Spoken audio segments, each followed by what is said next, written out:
Hello and welcome to Contemplations. I am Josh and I am joined by Beau. All right. Hello. How you doing? Very well, thanks. How are you? Good, yeah, not too bad.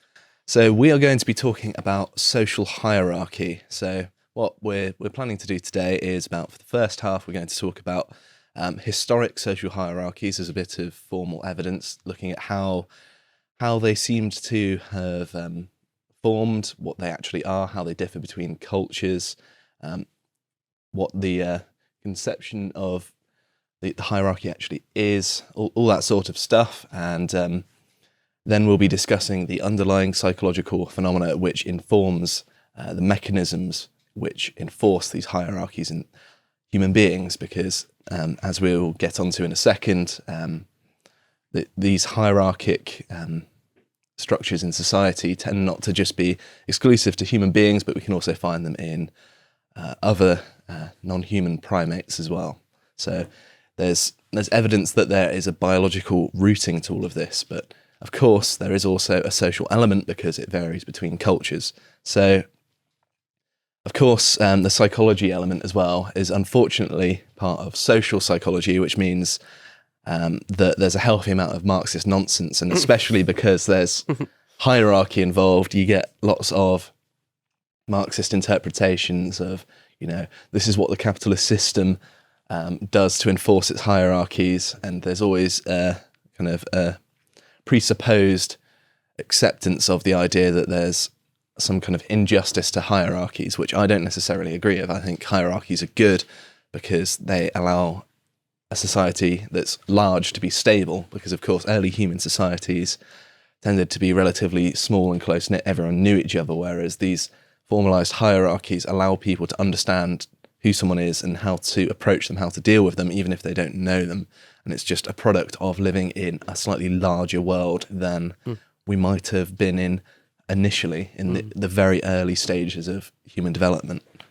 So I'm going to pull up a definition of what social hierarchies are, which is from a research paper which I mentioned later.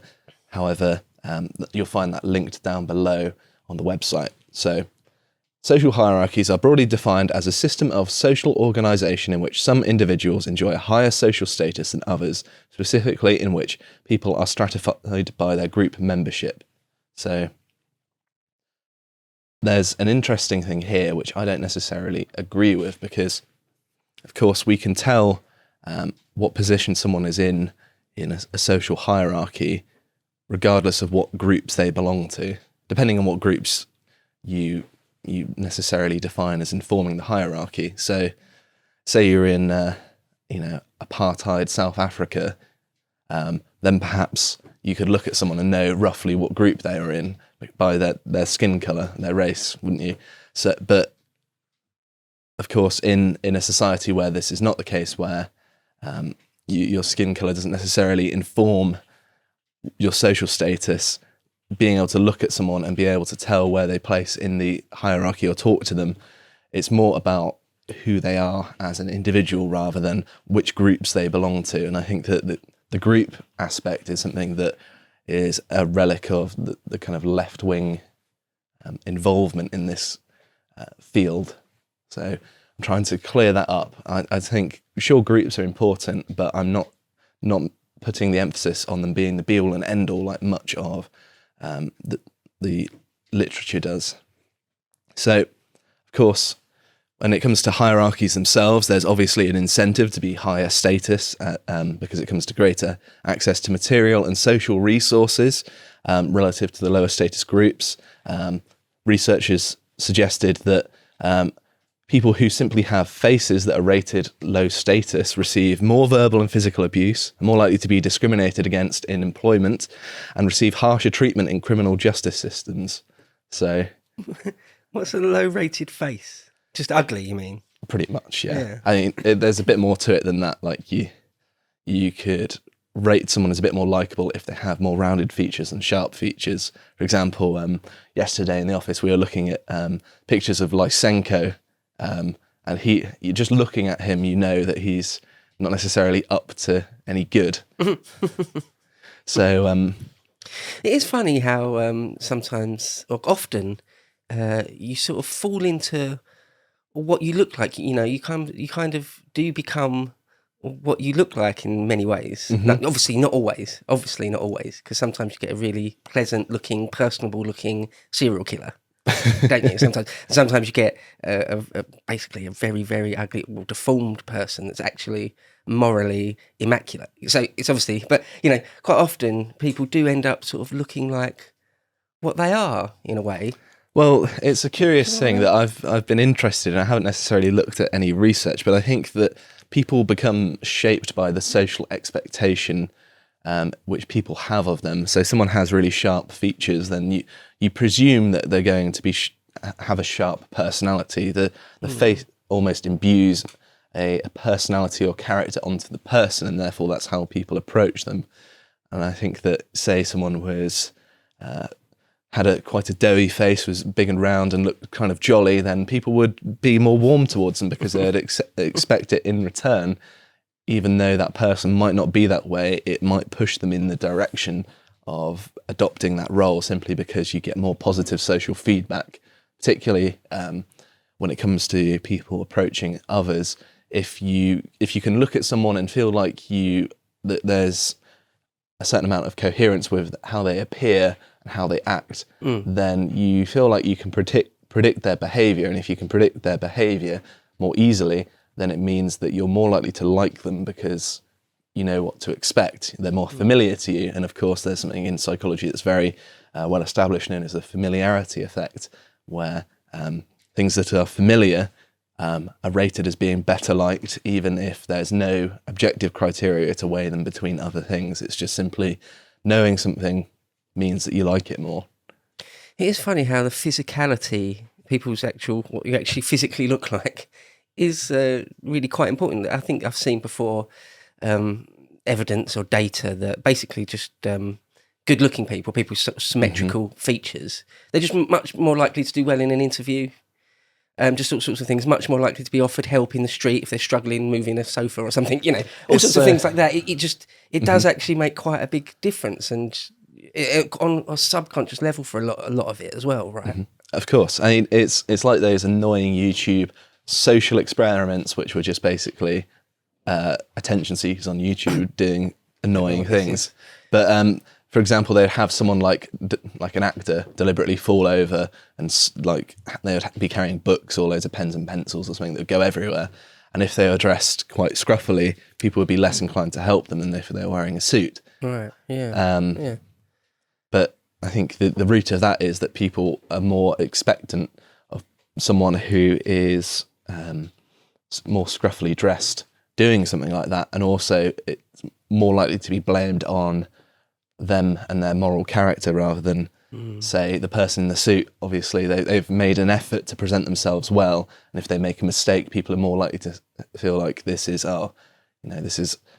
something that doesn't happen to them very often. Well, this is a bit more significant for them, maybe need to help them out.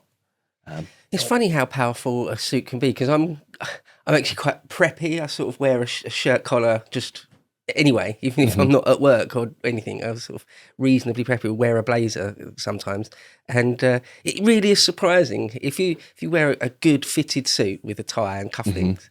People they really, really do treat you differently. Absolutely, if you're just wearing a t-shirt with holes in it and stains on it. It's surprising how much, because it's a bit of a cliche. It gets mentioned in a few different comedy shows. Always Sunny and Workaholics. I was watching some old Seen Workaholics. Both of those, yeah, they're great. Watching some old Workaholics just the other day, and it's so true though. It's surprising how true it is. And then the other thing is, we mentioned that how your physicality does sort of play into what you are really like. So, for example, it's really harsh to say, but I don't care. Someone that's sort of got terrible skin, terrible lank hair, is really badly overweight, or something like that, wearing really terribly scruffy clothes, old shoes that are falling apart or whatever. You do think, you can't help but, even on a subconscious level, saying, well, they're sort of haven't got their act together, let's say, to put it nicely. And then it will turn out that that is almost certainly the case. And you see someone wearing a tailored suit, with sort of matching tie and sort of a handkerchief and things. And you think, well, they obviously are very well organised, or have got a decent amount of wealth or whatever. Turns out it's almost certainly the case as well. Well, there's So it's like a, I don't know, how would you say it, like a self-fulfilling loop or something? I don't know. it takes more forward planning, doesn't it, to present an image that's more positive.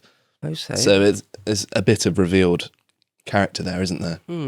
But to return to the suit thing, I've noticed that because I can kind of get away with, I'm still relatively young. If I'm wearing like, a t-shirt and some jeans or something, people treat me very, very differently than if I'm wearing a suit and jacket. Like I can notice people will call me mate if I'm wearing like a t-shirt, but they'll call me sir if I'm wearing a jacket. Like almost reliably, like they don't really need to give away anything, and I'll be like, I know how they're going to refer to me as now. And quite often it happens where it takes me by surprise sometimes, where they'll be like, "Oh, that's very kind of you, sir." It's like, what? I don't know. It's like Neil Patrick Harris in How I Met Your Mother. Like everything's better if you're wearing a suit or something. I know a lot of people, they say they feel like a dressed up monkey in a suit. They feel completely uncomfortable. I don't suffer from that. Worn suits for work for years and years and years and years. And other people say you feel better. You feel sort of more important in a way wearing a good suit. And that is also true a bit. As long as you don't have that sort of chip on your shoulder that you feel like some sort of dressed up clown, then again, it's like some sort of self-fulfilling loop. You feel good, you have sort of more confidence, you stand maybe a tiny bit more straight, people treat you a bit better with slightly more respect usually, and so on. I think that when people say they feel uncomfortable in a suit, I think quite often that can also mean literally, as in they don't wear one very often, so it probably doesn't fit them very well, but that's being a bit too practical about things, but anyway. Going down a different route. But no, I think how someone perceives himself is presented externally as well. If you're, for example, there are experiments. Good way of putting it.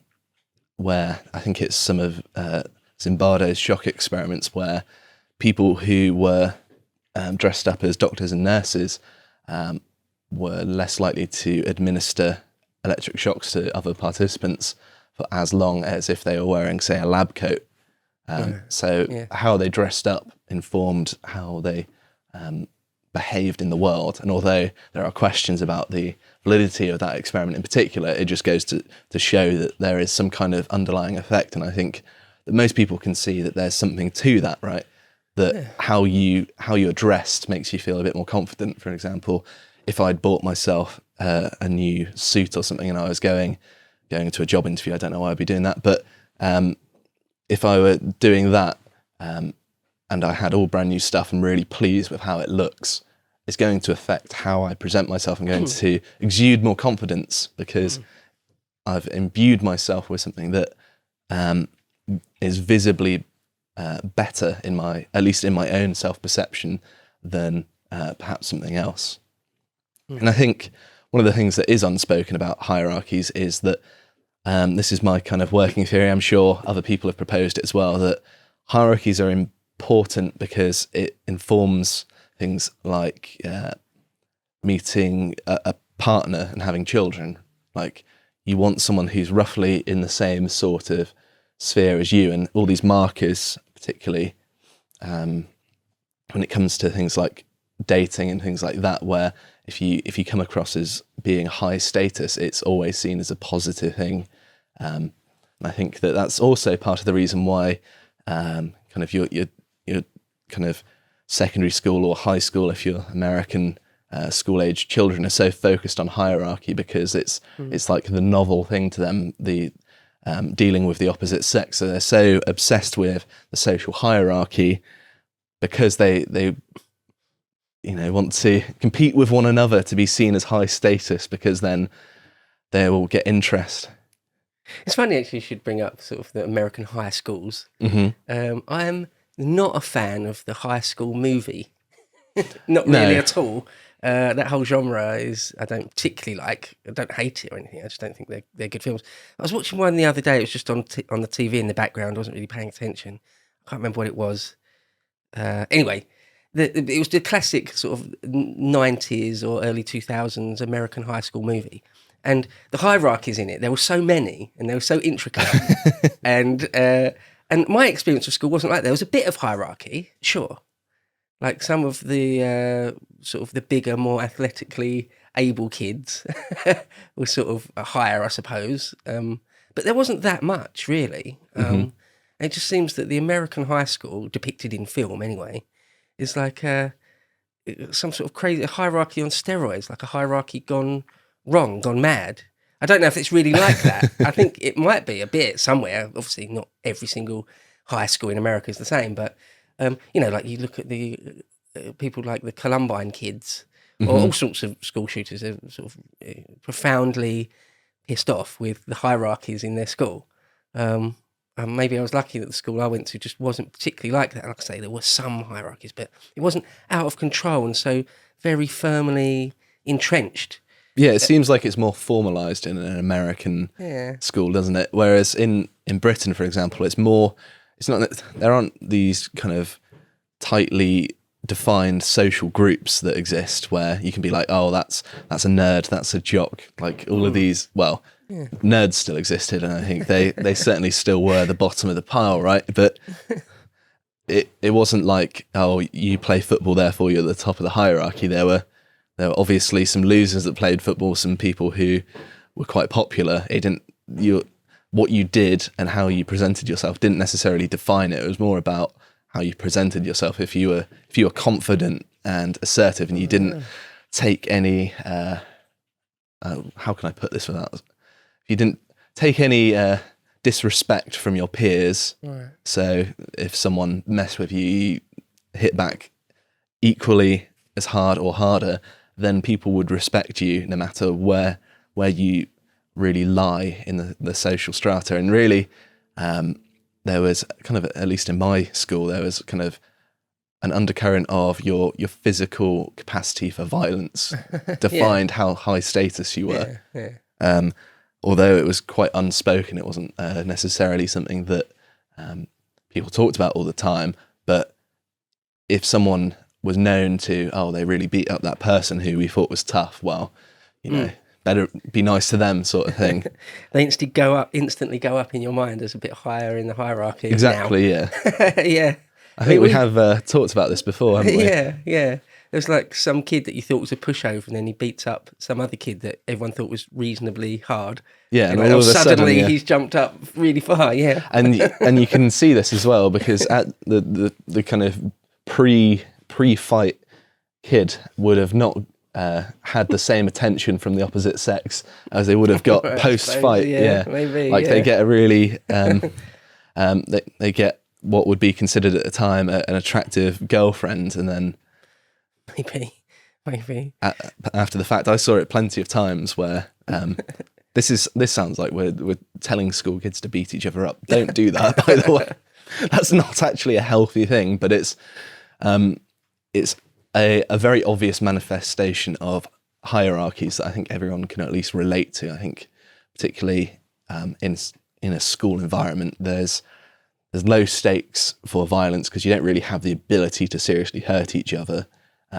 You've also not really developed the full capacity to empathise with one another, so you're more willing to be horrible, and you're more self-conscious, and you're more interested in climbing the hierarchy. So there's like a huge combination of factors that inform why it's particularly ruthless, I think.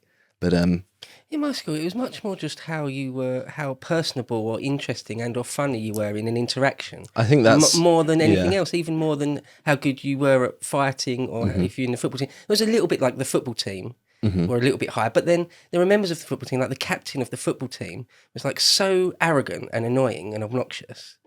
He went on to be a semi-professional football player, actually. But he was the captain of the football team, but everyone, the whole year, thought he was a dick. Really, and so so his status wasn't as high as it would otherwise have been. I'm sure there's a lot more nuance in America than it just seems crazy. The way American high school, it just seems. I think it's partly how the media portrays it. I'm sure we'll get people commenting just like, there's some element of that, but it's not as much. I mean, I think you are right though to say that certainly compared to the media perception, there's a lot more focused on the character of the person, and I think I probably over-egged the capacity for being violent. It certainly was a significant factor, particularly for men, which is probably why I paid attention to it, because I don't think capacity for violence amongst women would elevate them at all. It, in fact, do the opposite. To watch the full video, please become a premium member at lotuseaters.com.